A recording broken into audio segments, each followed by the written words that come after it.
The first rule and only rule of getting over your ex is not to answer your ex's messages. This can be done in many different ways, depending on the person. 1. Change his contact to read, "Do not answer." 2. Block his number. 3. Glue a horrible weave to your scalp so you look and act like a completely different person. 4. Restart your life as the owner of a mom-and-pop shop in rural Indiana and call it a day. That's one I'm particularly partial to.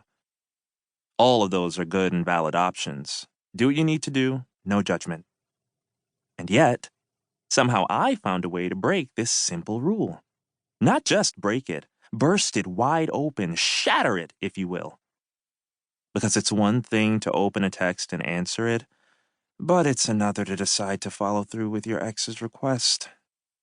Look up "bad idea" on Google, and our helpful search engine will bring up, "Did you mean Kian Andrews' choices whenever they involve Hudson Rivers?" My phone in my pocket vibrates once. My heart skips a beat. Maybe Hudson will cancel.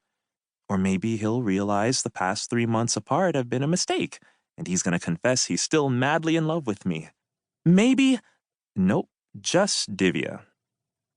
Divya Evans. Let the record show this is a horrible idea. Of course you'd say that, I mutter, forgetting she can't, hear me. And she may be right, but that's not the point. When I got the text from Hudson a week ago, asking me to meet him at the watering hole, Divya was not amused. She scrunched her nose like she tasted something rancid in the air, which wasn't entirely off, because to her, that's exactly what my relationship with Hudson was. Rancid.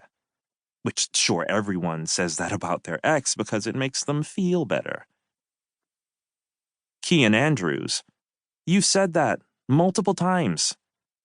Divya Evans. And yet you still refuse to listen. Remind me, who is getting their law degree from Harvard? Kian Andrews. Wow, we went 12 hours without you bringing up your Harvard degree? That's a new record. Divya Evans. But seriously, Kay, this is a bad idea. Closure is not as good as you think it is.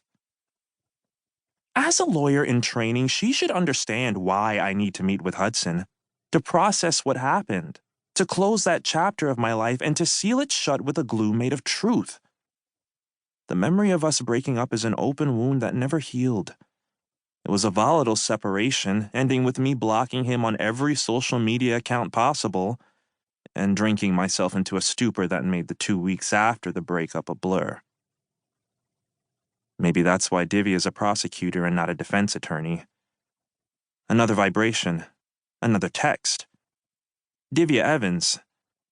I'm only a few blocks away if you need me. Kian Andrews. What are the chances of that happening? Heart emoji. Pretty high if I'm being honest. Divya has always been my rock no matter what. Whether keeping me from embarrassing myself when I started crying in the club 2 weeks after my breakup, making sure I got my worthless self out of bed so I didn't lose my partial scholarship, Divya has been that ride-or-die friend for me. So it's reasonable to assume that when I'm about to go through another major traumatizing Hudson experience, Divya Evans is the big guns I have on speed dial. Again, my phone pings. I pull it out of my pocket without looking, expecting another well-deserved quippy barb from Divya, but instead an email stares back at me. From jobs@spotlight.com to kian.andrews@northeastern.edu, subject re-investigative journalism fellowship application Andrews Kian. I stare at the screen for so long, the colorful background of one of the many lighthouses on the North Carolina coast. I want to savor this moment. Hold on to it, keep it in its box, and put it on the top shelf somewhere out of the way. When I'm a famous journalist, with sources sliding into my DMs begging me to write Pulitzer-winning stories and I'm giving a guest lecture at Northeastern, they'll ask me, "How did you get started in this competitive, cutthroat business?" And I'll say, I got my first job at Spotlight.